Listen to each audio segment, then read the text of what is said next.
Hello friends, welcome to my channel. আশা করি সবাই খুব ভালো আছে, আমিও খুব ভালো আছি। আবার চলে এসেছি আজকে একটা নতুন ভ্লগ নিয়ে। তো আজকে আমরা যাচ্ছি ভাইজ্যাগ থেকে আরাকু। এখন বাজে ওই সকাল 7:45 নাগাদ। 7:45টার সময় আমাদের ট্রেন ছিল। আর ভাইজ্যাগ থেকে আরাকু যাওয়ার দুটোই মাত্র ট্রেন। আমরা 6:45-এ যে ট্রেনটা, সেই ট্রেনটাই নিয়েছিলাম। আর ভাইজ্যাগ থেকে আরাকু যাওয়ার জন্য সবথেকে যে ভালো কোচ সেটা হচ্ছে দেখার জন্য সেটা হচ্ছে ভিস্তা কোচ। তো আমরা ভিস্তা কোচটার টিকিট কেটেছিলাম, সেটা আমাদের আর 3টে সিটের জন্য হয়নি। তো আমরা তার জন্য আমরা তাড়াতাড়ি করে চলে এসেছিলাম। তো সেখান থেকে একটা জেনারেল কামরায় উঠে পড়েছিলাম।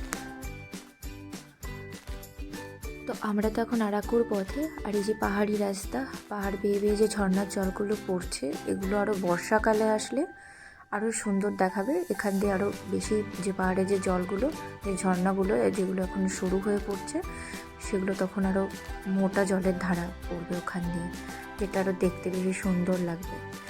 আর আরাকুর পথের সব থেকে যে দর্শনীয় বা যে সব থেকে যে আকর্ষণীয় যে জায়গা, সেটা হচ্ছে এই টানেলগুলো।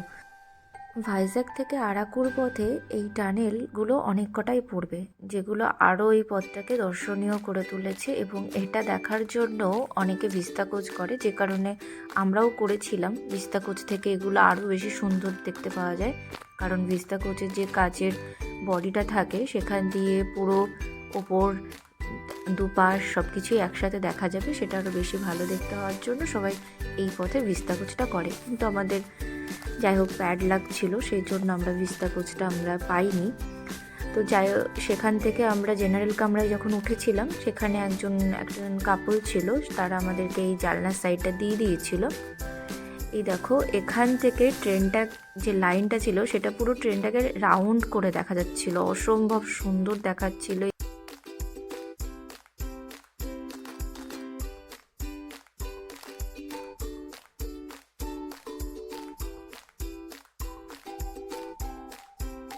আর যারা আমাদের এই ভিউটা দেখার সুযোগ করে দিয়েছে, তাদের নিজেদের জায়গা ছেড়ে দিয়ে, অবশ্য তাদের জায়গা অন্যদিকেও ছিল, তাদেরকেও অসংখ্য ধন্যবাদ।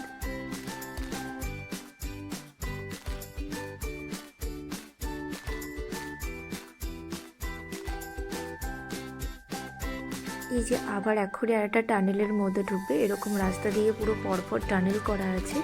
তবে এই জায়গাগুলো দিয়ে যখন যাচ্ছিল, যারা গ্রুপ করে যায় তারা আরও বেশি মজা করতে পারে, কারণ ট্রেনে আরও অনেকেই ছিল, অনেকে এক্সকারশনে যাচ্ছিল, এই সমস্ত জায়গায় অনেকে এক্সকারশনে যায়, তারাও বেশ মজা করছিল, হই হুল্লোড় করছিল। এগুলো আরও দেখে বেশি ভালো লাগছিল। এগুলোই আরও যাত্রাটাকে আরও সুন্দর ও আকর্ষণীয় করে তোলে।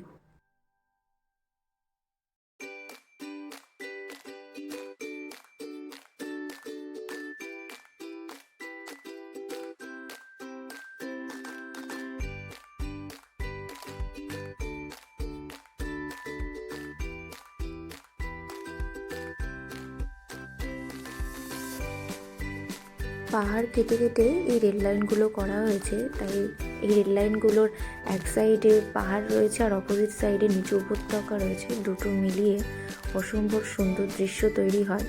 অপোজিট সাইডে ভিডিওটা ট্রেনে প্রচণ্ড পরিমাণে ভিড় থাকায় করতে পারিনি।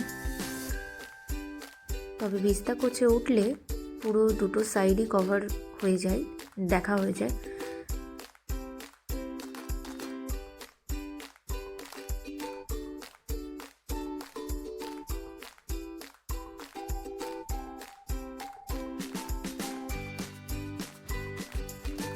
এই দেখো, ট্রেনটা এখন সিগন্যালের অভাবে দাঁড়িয়ে পড়েছে। যেহেতু এটা সিঙ্গেল লাইন, তাই ডবল লাইনের কাজ চলছে, সেই জন্য এখন আমাদের ট্রেনটাকে দাঁড় করিয়ে দিয়েছে। আর দেখো, এখানে যে পাহাড়ি বানরগুলো রয়েছে, সেগুলোও চলে এসছে ট্রেন দাঁড়ানোর সাথে সাথে, কারণ ওরা জানে ওরা এখানে আসলে ওদেরকে সবাই খেতে দেবে। ওদের সব এলাকাও ভাগ করা রয়েছে, দেখো কত বানর, সব যার যার এলাকায় আছে, সেখান থেকে একটাও এদিক ওদিক হবে না, এসব এলাকা ভাগ করা।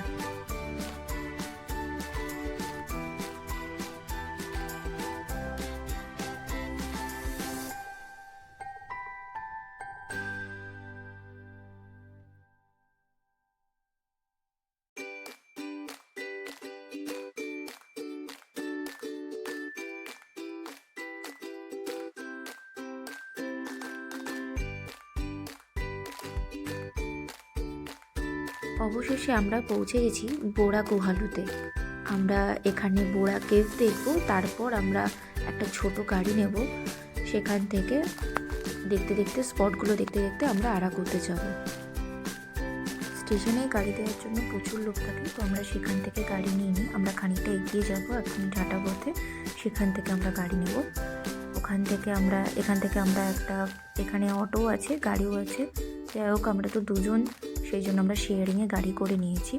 এবার এখান থেকে আমরা ফার্স্ট যে স্পটে এসেছি এটা হচ্ছে বোড়া কেভ। এই সিঁড়িগুলো দিয়ে নেমে বোড়া কেভে এখন যেতে হবে। এই বোড়া কেভে, যেটা আমরা ভূগোলে পড়েছি বইতে, স্ট্যালাকটাইট আর স্ট্যালাকমাইট, এই বোড়া কেভের মধ্যে গেলে সেটা দেখতে পাওয়া যাবে। আজকে আমরা এটাকে নিজের চোখে দেখব।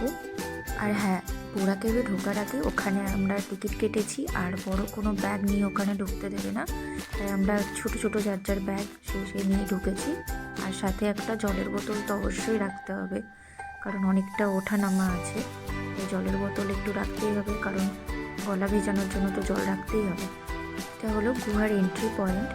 এখান দিয়ে গুহার মধ্যে আমরা এখন প্রবেশ করব।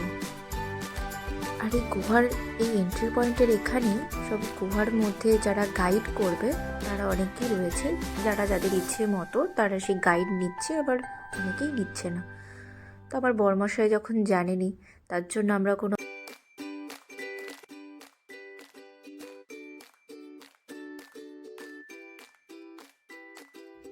ওই গাইড করতে করতে নিয়ে যাবে, কারণ ও বলেছে ও এর আগেও এসেছে, ও সব জানে কোথায় কি আছে, কি দেখতে হবে। তো চলো এখন গুহার মধ্যে দেখা যাক।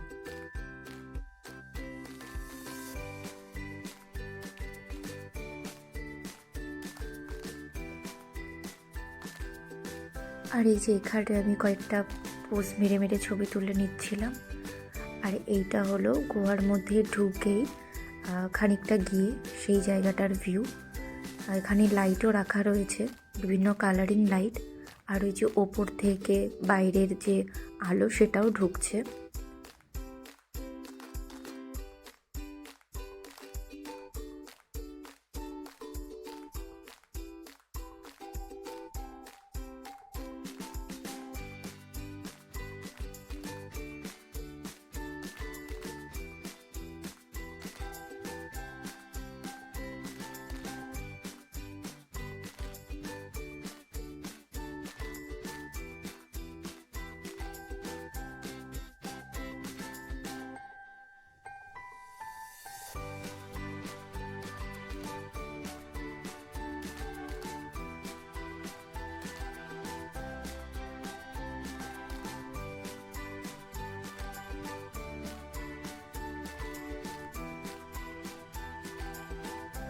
আর এই দেখো, এখানে একটা ছোট্ট শিবের মূর্তি আছে, শিবলিঙ্গ রয়েছে, যেখানে একটা ঠাকুর মশাই রয়েছে যিনি পুজো করছেন।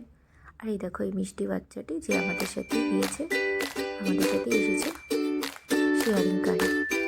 আর আমরা এই সিঁড়িটা দিয়ে কিন্তু উঠেছি, এখন এটা দিয়ে আমরা নেমে পড়েছি। খুব রিস্ক আছে এই সিঁড়িটা দিয়ে ওঠা, খুব বয়স্ক মানুষ উঠতে পারবে না এই সিঁড়িটা দিয়ে।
অনেকগুলো সাইড রয়েছে। এতক্ষণে আমাদের প্রায় বোধহয় 100-200টা সিঁড়ি ওঠানামা করা হয়ে গিয়েছে, পা পুরো লেগে আসছে। যাই হোক, তাও এদিক ওদিক ঘুরে ঘুরে দেখছি। আর যদি এই কালারিং লাইটগুলো না থাকতো তাহলে এই গুহার মধ্যে কীরকম অন্ধকার হতো ভাবো একবার। আর এখানে ছবি তোলার ব্যবস্থাও রয়েছে, ছবি তুলে সাথে সাথে বাঁধিয়ে দেবে, বাঁধিয়ে দেবে না, ল্যামিনেশন করিয়ে দেবে। আর ওই যে বলছিলাম যে স্ট্যালাকটাইট দেখা যায়, এই যে পাহাড়ের গা বেয়ে বেয়ে যে জলটা চুইয়ে চুইয়ে পড়ে, সেটা থেকে এই স্ট্যালাকটাইটটা সৃষ্টি হয়েছে। ফার্স্ট টাইম এই অপূর্ব সুন্দর দৃশ্য সামনে থেকে দেখলাম, সত্যি অসাধারণ লাগছিল দেখতে। আর ওই জায়গাটায় লাইটটাকে এমনভাবে দিয়েছে যে ওখানে একরকম সেলফি জোন হয়ে গেছে। তারপর আমরা এই ওয়াটারফলসটা দেখতে চলে এসেছি, কয়েকটা পোজ মেরে মেরে ছবিও তুলে নিয়েছি। আর এই যে এখানে একটা ভিউ পয়েন্টও তৈরি করে রাখা আছে। তারপর আমরা এখন চলে এসেছি এই কফি গার্ডেনে। খানিকটা গিয়েই যেটা পড়ে, রাস্তার দুপাশে দুটো গার্ডেন রয়েছে।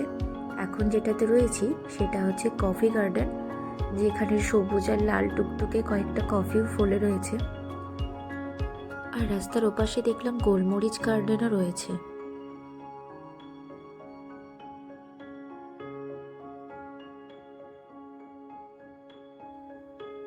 আর কফি গার্ডেন থেকে বেরিয়ে এসে রাস্তার ধারে ওদের ওখানকার যে লোকাল প্রোডাক্ট সেটা এখানে বিক্রি করছে, যেটা অতিরিক্ত সস্তাতে, আমাদের ওদিককার থেকে দাম কম এখানে। তারপর আমরা চলে এসেছি এই ভিউ পয়েন্টটাতে।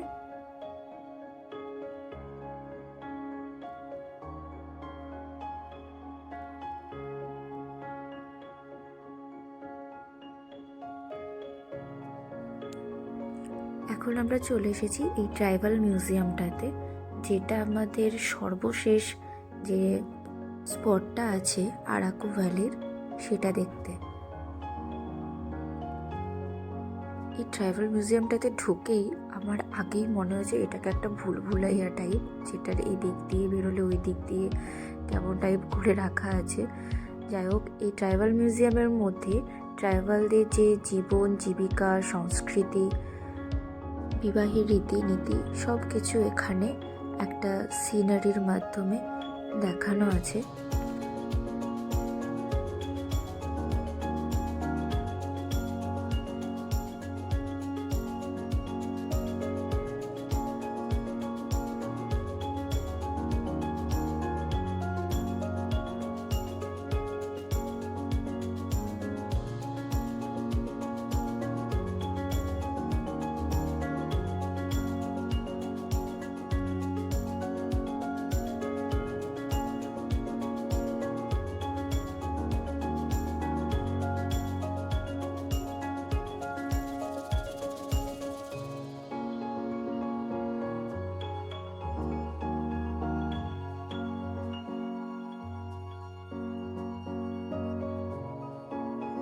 যেহেতু এটাই ছিল আমাদের শেষ স্পট, তো এখান থেকে আমরা এখন যাব হোটেল। এখানে এসেও আমরা খুঁজেই নেব, তারপরে দেখা যাক। তো আমরা হোটেল খুঁজে নিয়েছি, এই একটা সরকারি হোটেল যেটা এখানে আমরা পেয়েছি। হোটেলটা খুবই সুন্দর আর পরিষ্কার পরিচ্ছন্ন এসে দেখলাম। তো এখানেই দেখলাম এই যে বড় জানলাটা, যেটার সামনে ব্যালকনি আছে, সেটা দিয়ে দেখো কি সুন্দর রোদও এসে পড়ছে হালকা হালকা। তো চলো, আবার দেখা হবে নেক্সট ব্লগে।